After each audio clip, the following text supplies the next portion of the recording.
Today we mark the 65th year of the Tibetan uprising day since 1959, when tens of thousands of Tibetans took to the streets of Lhasa, Tibet's capital, to rise up against China's illegal invasion and occupation of their homeland. They surrounded the Padala Palace, the home of His Holiness the Dalai Lama, to protect his life and the future of Tibet. Tens of thousands were killed in the process when Chinese forces opened fire, and today over 1.2 million Tibetans have been killed under Chinese occupation. But we Tibetans refuse to surrender. Many risked their lives to ensure that Dalai Lama successfully escaped into exile in India, where he tirelessly advocates for his people. Since then, Tibetans have endured decades of oppression under China's illegal occupation of Tibet, with China's One China policy aimed at erasing Tibetans' cultural and religious identity. This includes forcibly removing over 1 million Tibetan children from their families to be placed in colonial boarding schools, where they are cut off from their ethnic, linguistic, and cultural identity. Children are forbidden from speaking their mother tongue and from practicing their cultural traditions. In addition to the cultural assimilation and suppression of the Tibetan language, the Chinese government has forced the mass rehousing and relocation of the Tibetan nomads.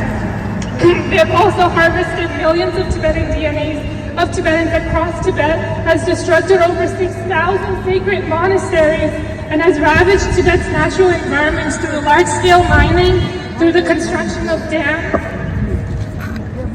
nuclear dumping, and much more. Chinese police authorities have persecuted and tortured anyone who dares to speak up against the communist regime. More recently, in February 14th of this year, Chinese police authorities have arrested and imprisoned thousands of Tibetans for protesting the construction of a hydropower dam along the Tichu River that will displace over 2,000 Tibetans from their homes.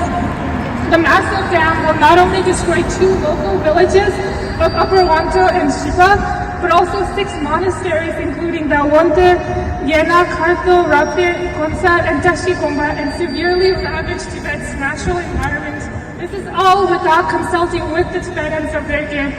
We stand today in solidarity with the Tibetan people to show them that they're not alone and that the world is responding to their calls for freedom. We call the Canadian government to action to challenge China's repression in Tibet and to unite in action to help resolve Tibet's crisis. We hold Xi Jinping and the Chinese government accountable for their extreme and violent policies against the Tibetan people. And finally, we commemorate the Tibetans' courageous resistance and demand freedom and justice for the Tibetan people. We urge citizens around the world to join us in calling for an end to China's occupation in Tibet. Together! Together! I'm a student for Free Tibet, University of Calgary, Kaji, Sokshe, Tsepel, right? Long live! Release! Release! 자, 그러면 세우즈네 다시. Where's the 맞아. Tenzin? 랑가 치션 네 빠르게요. Where's the Tenzin? 나서 시대자고. Shame! 개미 흉사 들으니. Shame! We won! We won! We won! Long live! Long live! Dalai Lama! Tibetans! Tibetans! Tibetans! Stop the killing! In Tibet! Stop the torturing! In Tibet! Stop the killing! In Tibet! Stop the torturing! In Tibet!